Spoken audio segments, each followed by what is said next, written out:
Group theory lecture number 1 and 2। ये 8 से 14 marks का ग्रुप थ्योरी नेट में आता है। अगर सिमेट्री की बात करें, सिमेट्री क्या होता है? Simply proper arrangement is known as symmetry. हम एक जनरल टर्म में कह सकते हैं सिंपली प्रॉपर अरेंजमेंट को ही सिमेट्री कहते हैं। मॉलिक्यूल में अगर बात करें तो simply proper arrangement of atom को हम क्या कह सकते हैं? सिमेट्री कह सकते हैं। The proper arrangement more will be the symmetry more. अगर हम देखें क्यूब और स्फेयर में, तो स्फेयर का जो सिमेट्री है ज़्यादा होता है, क्योंकि हम स्फेयर को किसी भी एंगल से देखें तो हमको स्फेयर की तरह दिखेगा। लेकिन क्यूब को अगर देखने के लिए हमको एक स्पेशल एंगल चाहिए, जैसे 0 डिग्री, उसके बाद 90 डिग्री, फिर 180 डिग्री, फिर 270 डिग्री से जब देखेंगे तभी क्यूब हमें क्यूब के फॉर्म में दिखेगा, उसका एंगल दिखेगा। और ग्रुप थ्योरी क्या है? Mathematical study of symmetry is known age group theory. जो मैथमेटिकल स्टडी है सिमेट्री का, उसी को ही हम ग्रुप थ्योरी कहते हैं। अगर सिलेबस की बात करें तो symmetry element and their operation ये फर्स्ट चैप्टर है, पॉइंट ग्रुप सेकंड चैप्टर है, matrix representation of symmetry element ये थर्ड चैप्टर है, ग्रुप एंड देयर प्रॉपर्टीज़ ये फोर्थ चैप्टर है, और एप्लीकेशन ऑफ ग्रुप थ्योरी ये फिफ्थ चैप्टर है। Chapter number 1 symmetry element and their operation. Sphere ज़्यादा symmetric है क्यूब से। हम इसको कैसे बोल सकते हैं? Symmetry of a molecule object depend upon, किसके ऊपर डिपेंड करता है? मॉलिक्यूल और ऑब्जेक्ट का सिमेट्री किसके ऊपर डिपेंड करता है? दो चीज़ पे डिपेंड करता है, सिमेट्री एलिमेंट पे और सिमेट्री ऑब्जेक्ट के ऑपरेशन पे। मतलब पहला तो एक एलिमेंट और दूसरा उसका ऑपरेशन। सिमेट्री एलिमेंट किसे कहते हैं? सिमेट्री एलिमेंट एक जियोमेट्रिकल एंटिटी है, जैसे कि प्लेन, पॉइंट और एक्सिस, जिसको एक टूल की तरह यूज़ करते हैं किसके एनालिसिस के लिए? सिमेट्रिक प्रॉपर्टीज़ ऑफ मॉलिक्यूल के। और सिमेट्री ऑपरेशन वो है जो प्रोसेस और operation carries out on the molecule by symmetry element. Symmetry element द्वारा जो प्रोसेस किया जाता है मॉलिक्यूल पे, वही क्या कहलाता है? Symmetry operation. अब हम देखते हैं कि सिमेट्री एलिमेंट और उसके ऑपरेशन क्या क्या होते हैं। जैसे कि एक्सिस ऑफ सिमेट्री के ऑपरेशन होता है रोटेशन, प्लेन ऑफ सिमेट्री का ऑपरेशन होता है रिफ्लेक्शन और बाइसेक्ट करना, इम्प्रॉपर एक्सिस ऑफ सिमेट्री का ऑपरेशन होता है rotation followed by perpendicular reflection. मतलब रोटेशन होगा, फिर उसमें परपेंडिकुलर रिफ्लेक्शन लगा देंगे। फिर इन्वर्जन सेंटर और सेंटर ऑफ सिमेट्री का जो होगा, सिमेट्री ऑफ ऑपरेशन क्या होगा? Invert the coordinate of all the atom in the molecule. ये कोऑर्डिनेट जितने भी हैं सबको इन्वर्ट कर देना उस मॉलिक्यूल के ऑल एटम का। और आइडेंटिटी एलिमेंट का होता है डू नथिंग। तो इस प्रकार से 5 सिमेट्री एलिमेंट के 5 ऑपरेशन हम समझ चुके हैं।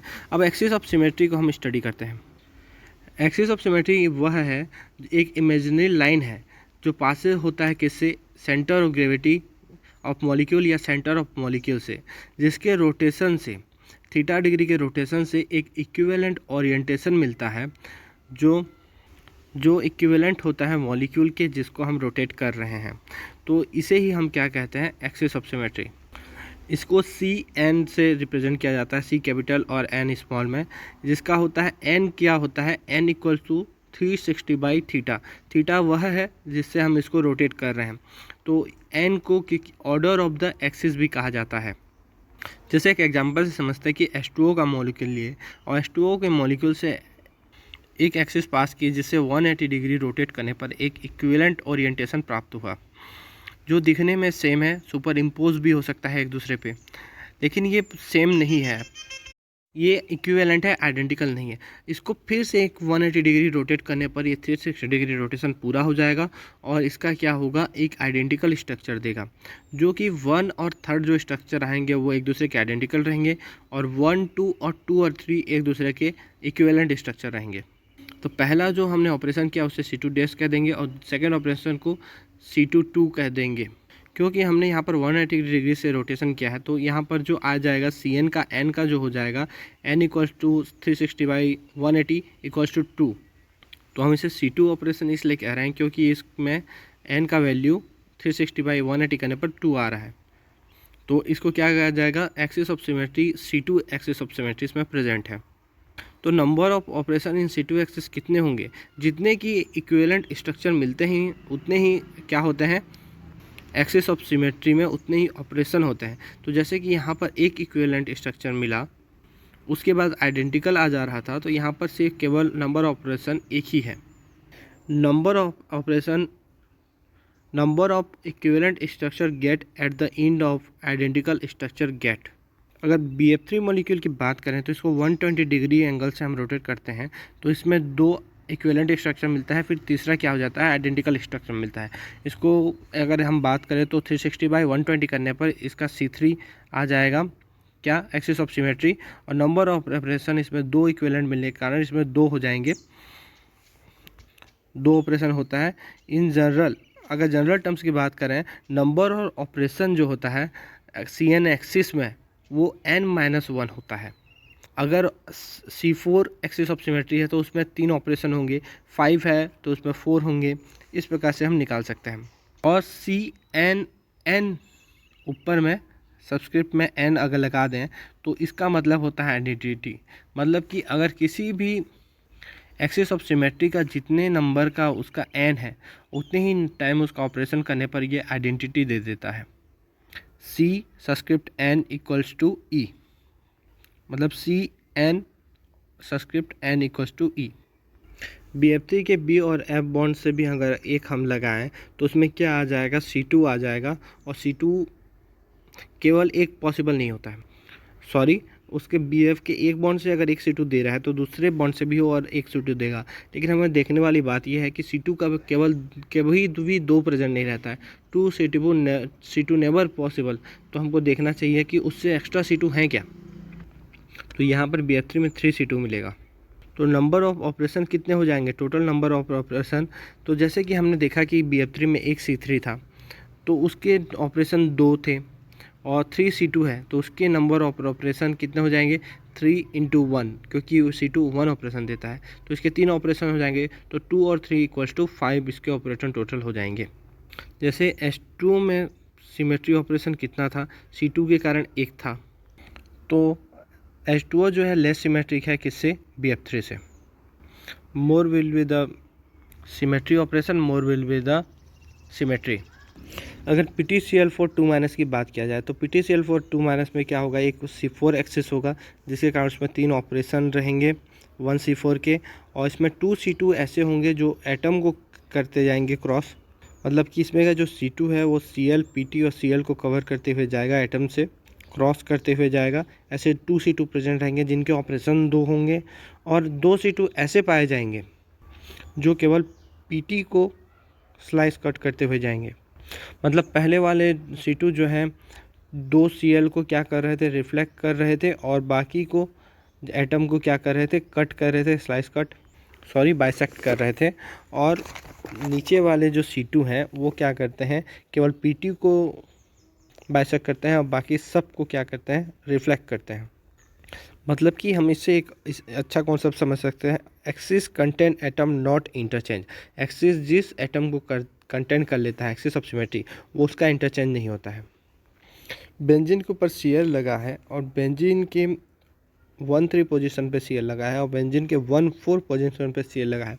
तो इसमें कौन कौन से एक्सिस ऑफ सिमेट्री प्रेजेंट होगा, तो पहले बेंजीन जिस पे ओनली Cl लगा है उस पर ओनली C2 पाया जाएगा। दूसरे बेंजीन जिस पे 1-3 पोजीशन पे Cl लगे हुए हैं, 2 Cl, तो उसके में भी एक C2 पाया जाएगा। और ऐसा बेंजीन जिसमें Cl 1-4 पोजीशन में लगा हुआ है उसमें 3 C2 पाया जाएगा। हमने कॉन्सेप्ट 2 इंपॉर्टेंट समझे, जैसे कि नेवर 2 C2 प्रेजेंट, और दूसरा axis contain atom not interchange.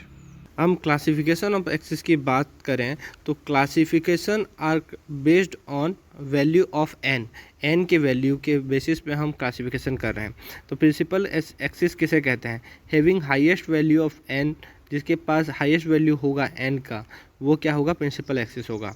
और सब्सिडरी एक्सिस किसे कहेंगे, axis rather than principal axis. जो सब्सिडरी एक्सिस को होगा, एक्सिस जो प्रिंसिपल एक्सिस के बाद बच जाते हैं वो सारे क्या होंगे, सब्सिडरी एक्सिस होंगे। जैसे BF3 के मॉलिक्यूल हमें प्रिंसिपल एक्सिस C3 है और उसके बाद जो 3 C2 आए थे सब सब्सिडरी एक्सिस है, और PtCl4 में जो C4 है वो प्रिंसिपल एक्सिस है, और जो 4 C2 प्रेजेंट हुए वो सब सब्सिडरी एक्सिस हैं। सेकेंड लेक्चर अगर हम स्टार्ट कर रहे हैं तो इसमें हम देखेंगे केस 1। केस 1 में क्या होता है कि बेंजीन के ऊपर जो Cl 1-4 पोजीशन में लगे हुए हैं उसमें 3 प्रकार के C2 पाया जाता है। और दूसरा कोई एक्सिस ऑफ सिमेट्री नहीं पाया जाता है। तो अब हमको पता करना होगा इसमें प्रिंसिपल एक्सिस हम किसे कहेंगे। तो प्रिंसिपल एक्सिस उसे कहेंगे the axis which is distinct from the other will be the principal axis, जो दूसरे से कुछ अलग हो, डिस्टिंक्ट हो। जैसे कि हम यहाँ पर देख सकते हैं कि जो C2 है इसमें से दो क्या हो रहे हैं, एक क्या हो रहा है, एटम को कंज्यूम करते हुए जा रहा है। तो इससे पहले हम PTC अल्फा में देख चुके हैं कि जो बाइसेक्ट रिफ्लेक्ट कह रहे थे वो बाइसेक्ट रिफ्लेक्ट नहीं होगा, ओनली क्या होगा, वो उस तरीके के प्लेन जो बाइसेक्ट रिफ्लेक्ट करते हैं वैसी टाइप के प्लेन से वो एक्सिस गुजर रहे हैं, उसको हमको ध्यान देना पड़ेगा। जैसे कि यहाँ पर क्या हो रहा है, बेंजीन में दो 1,4 पे लगे हुए हैं Cl, उसमें से जो बाकी C2 है वो दो C2 क्या कर रहे हैं, एक C2 बॉन्ड से होकर गुजर रहा है और एक C2 एटम से होकर गुजर रहा है। जबकि एक C2 जो है ना बॉन्ड से गुजर रहा है ना एटम से गुजर रहा है, केवल उसके इलेक्ट्रॉन डेंसिटी, बीच के इलेक्ट्रॉन डेंसिटी से होकर गुजर रहा है। तो ये दूसरों से डिस्टिंक्ट है, इसीलिए इसको हम प्रिंसिपल एक्सिस कहेंगे। सेकेंड केस अगर देखते हैं कि प्रिंसिपल एक्सिस के लिए क्या होता है कि अगर CH4 को देखें तो उसके CH बॉन्ड से 1C3 एक्सिस ऑफ सिमेट्री लगता है। तो यहाँ पर 4 CH बॉन्ड है जिसे 4 C3 लगता है। तो इसमें से number of CH bond equal to 4, तो 4 से 3 axis each through the each of the CH bond. तो all the higher order axis where principal axis, मतलब कि यहाँ पर जितने all the higher order of axis हैं सारे के सारे प्रिंसिपल एक्सिस हैं। एक्सिस इन लीनियर मॉलिक्यूल, अगर H2O2 CO2 DZ2 N2 और एसिटिलिन की बात करें तो ये क्या लीनियर मॉलिक्यूल है। तो इनमें जो एक्सिस ऑफ सिमेट्री होगा वो क्या होगा कि इसके बॉन्ड के पैरेलल क्या होगा, एक C इन्फिनिटिव लगेगा। इसके लिए n equal to 360 by 0.00 angle से रोटेशन होगा। तो इतने एंगल से अगर रोटेशन होता है तो समझ लीजिए कि इसमें जो 360 बाई का वैल्यू है बहुत कम है, इसके कारण इसमें C इन्फिनिटिव कहा जाता है। इसका कहीं से भी घुमा लीजिए ये ज़रूर ही एक इक्विवेलेंट स्ट्रक्चर देगा। इसके थोड़े से रोटेशन या ज़्यादा से रोटेशन, कुछ भी रोटेशन कर लीजिए आप, ये इक्विवेलेंट स्ट्रक्चर ही देगा। और इस एक्सिस के परपेंडिकुलर कितने भी आप इन्फिनिटिव C2 लगा सकते हैं, इन्फिनिटिव टाइम्स ऑफ C2 लगा सकते हैं। तो इसमें C इन्फिनिटिव और इन्फिनिटिव C2 पाया जाता है। और अब लीनियर मॉलिक्यूल में तो ये वन टाइप का हो गया, होमो डायटोमिक मॉलिक्यूल। अब हेट्रोडायटोमिक मॉलिक्यूल को अगर हम देखें या हेट्रोट्राईएटोमिक मॉलिक्यूल, लेकिन जो लीनियर हो, तो उसमें क्या होता है, जैसे कि HCl है, HCN है, OCS है, PX है, PY है और PZ है। DZ2 तो होमोडायटोमिक में आ गया, लेकिन ये हेट्रो में क्या आएगा, PX PI और PZ आएगा। HCl में क्या होगा, एक इसकी इलेक्ट्रॉन डेंसिटी H की सबसे कम रहेगी और Cl की बहुत ज़्यादा रहेगी। तो ये फुले हुए मॉलिक्यूल की तरह दिखेंगे और H एकदम छोटा मॉलिक्यूल की तरह दिखेगा। तो इसमें भी आप C इन्फिनिटिव लगा सकते हैं, इसमें जितने भी एंगल से आप घुमा लीजिए वो घूमेगा, तो इसलिए इसमें C इन्फिनिटिव पाया जाएगा। PX में भी ऐसा पाया जाएगा, लेकिन इसमें C2 नहीं पाया जाता क्योंकि इसमें जो है H छोटा है और Cl बड़ा है। तो इसके कारण अगर हम लगाते हैं क्या, पहला तो मॉलिक्यूल ही डिफरेंट हो गया, इसके कारण हमको कभी भी नहीं मिल पाएगा क्या, C2। दूसरा इलेक्ट्रॉन डेंसिटी के थ्रू पर भी हम देख सकते हैं। और PX PY में इसका जो फेज़ है वो डिफरेंट हो जाता है, PZ में भी फेज़ डिफरेंट हो जाता है। तो हमको याद रखने वाली क्या बात है, प्रिंसिपल एक्सिस जो है उसको छोड़ के जितने हैं सब सब्सिडरी एक्सिस कहलाते हैं। CN subscript N equal to E होता है, आइडेंटिटी देता है। अगर नंबर ऑफ ऑपरेशन अगर उसके N के वैल्यू के बराबर आ जाए तो, और नंबर ऑफ ऑपरेशन कितने होते हैं वो होते हैं जनरल टर्म्स में N-1। अगर हम प्लेन ऑफ सिमेट्री की बात करें तो वो होता है इमेजरी 2 डायमेंशनल सरफेस है। ये इमेजिनरी 2 डायमेंशनल सरफेस है। जैसे कि एक्सिस क्या था, 1 डायमेंशनल था, यहाँ पर प्लेन क्या है, 2 डायमेंशनल है। Which bisect the molecule in two equal halves which are mirror image of each other is called plane of symmetry denoted by sigma. Imaginary plane है जो कि मॉलिक्यूल 2 इक्वल हाफ में डिवाइड करता है, जो एक दूसरे के मिरर इमेज होते हैं।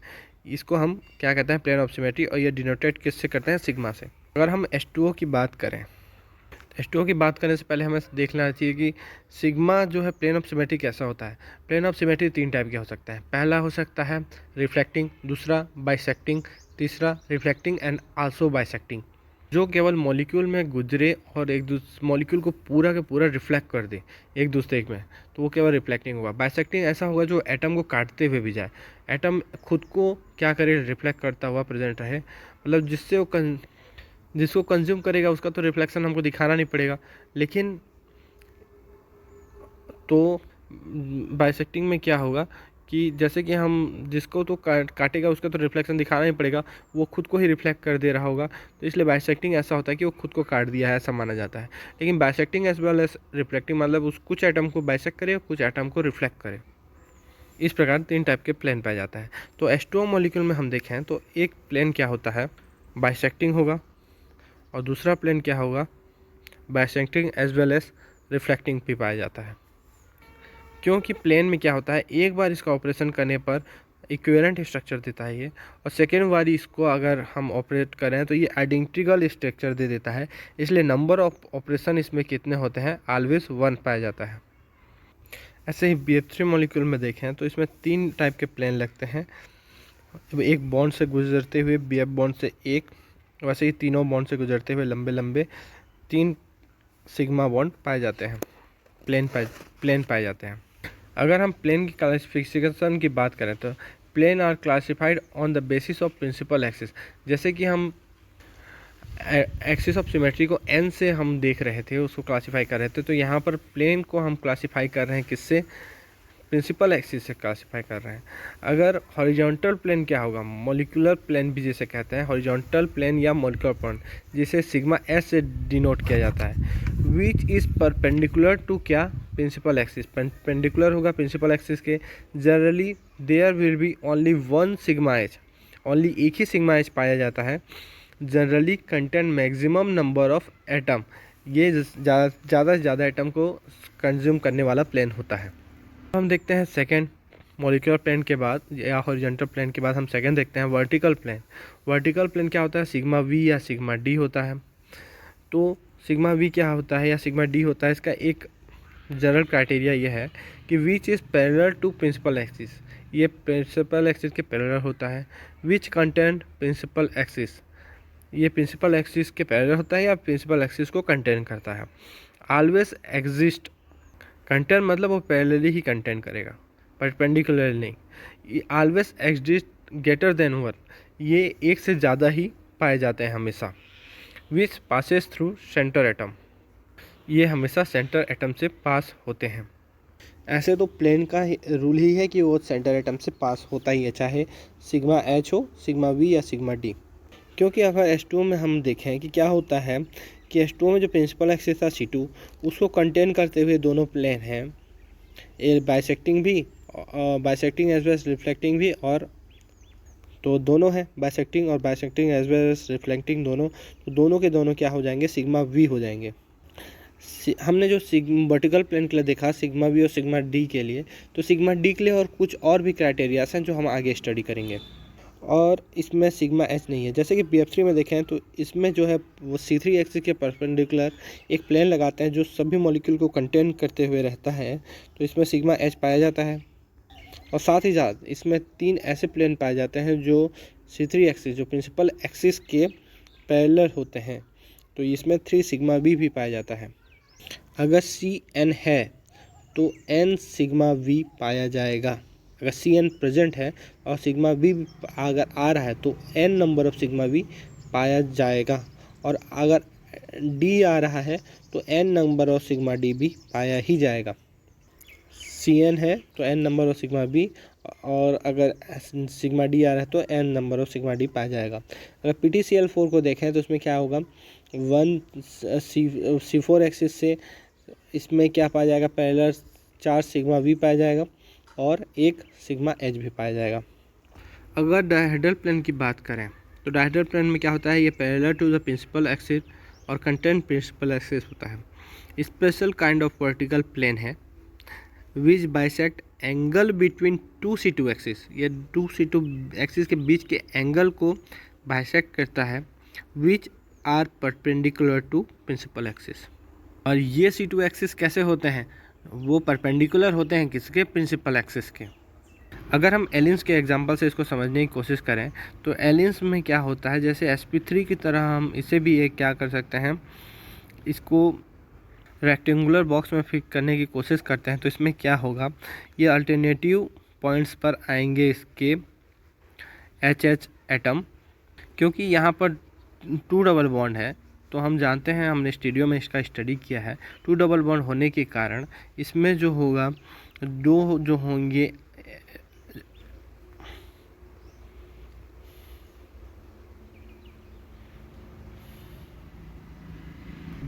होंगे एच एटम वो प्लेन में पाए जाएंगे, और दो जो बचे हुए एच एटम हैं वो क्या होगा, एक अवे फ्रॉम द ऑब्जर्वर होगा और एक टूवर्ड्स द ऑब्जर्वर होगा। तो इसे रेक्टेंगुलर बॉक्स में अगर हम फिट करें किसी अल्टरनेटिव में, तो इसमें 3 C2 पाया जाता है। ये C2 क्या करेंगे, एक C2 क्या करता है, एलियंस के C एटम से पास होके 3 को 1 से और 2 को 4 नंबर हाइड्रोजन से रिफ्लेक्ट कर देता है, और दूसरा C2 क्या होता है, कार्बन से पास होके 1 को 4 से और 2 को 3 से क्या कर देता है, इंटरचेंज कर देता है। तो हमें इसमें देखने वाली बात है कि हम फेस से इसको बनाएंगे, रेक्टेंगुलर बॉक्स में फिट करेंगे, तब हमको इजीली समझने में आएगा।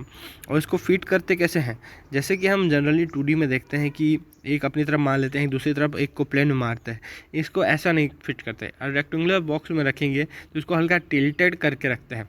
जब ये टिल्टेड करके रखा जाता है और इसके साथ इसका रेक्टेंगुलर का फेस दिखने लगता है, तब हमको ईजिली समझ में आता है कि इंटरचेंज कैसा हो रहा है। विदाउट टिल्टेड इसको समझने में थोड़ी परेशानी जाती है। और इसका प्रिंसिपल एक्सिस है जो सारे कार्बन एटम को कंज्यूम करते हुए पास हो रहा है, और 3 को 4 से और 1 को 2 से क्या करता है, नंबर ऑफ हाइड्रोजन को रिफ्लेक्ट कर देता है। तो यहाँ पर इसे प्रिंसिपल एक्सिस इसलिए लिया गया क्योंकि ये जो है दोनों से डिस्टिंक्ट है, ये सारे कार्बन एटम को कंज्यूम कर रहा है, बाकी जो है सिंगल कार्बन एटम को कंज्यूम कर रहे थे। अब जो है रेक्टेंगुलर बॉक्स के जो लास्ट में जो स्क्वायर फॉर्म हुए हैं जहाँ पर हाइड्रोजन अटैच है, उससे क्या होगा, एक बार अवे फ्रॉम द ऑब्जर्वर और टूवर्ड्स द ऑब्जर्वर वाले से स्क्वायर से डायगोनल से एक प्लेन स्टार्ट होते हुए दूसरे प्लेन वाले एच एटम के स्क्वायर बॉक्स तक जाते हुए दोनों C2 को बाइसेक्ट करते हुए उनके बीच एंगल क्रिएट करते हुए दोनों C2 के बीच, जो कि किसके मेन प्रिंसिपल एक्सिस वाले C2 के परपेंडिकुलर हैं, उनके बीच से बाइसेक्ट करते हुए जाएगा।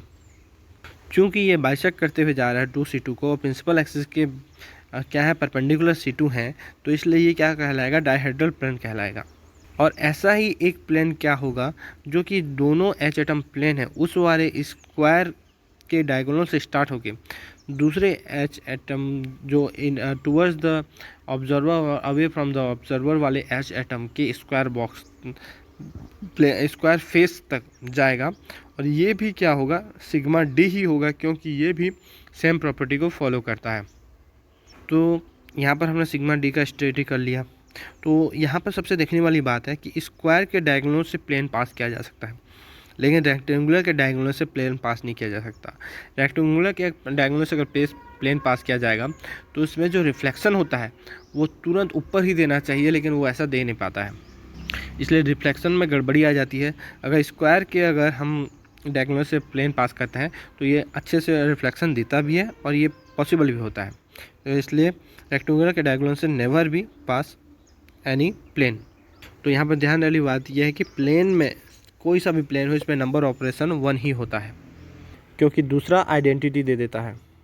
एक और टर्म है जो हमको ध्यान में रखना चाहिए, फर्स्ट फाइंड सिग्मा एच। अगर सिग्मा एच अगर हम फाइंड करते हैं सबसे पहले, अदर देन दिस, इसमें इसके अलावा जो पाए जाएंगे वो सारे क्या पाए जाएंगे, सिग्मा वी पाए जाएंगे। अगर सिग्मा एच है, अगर हम फाइंड कर लेते हैं तो इसके अलावा जितने के जितने पाए जाएंगे वो सारे के सारे सिग्मा वी पाए जाएंगे।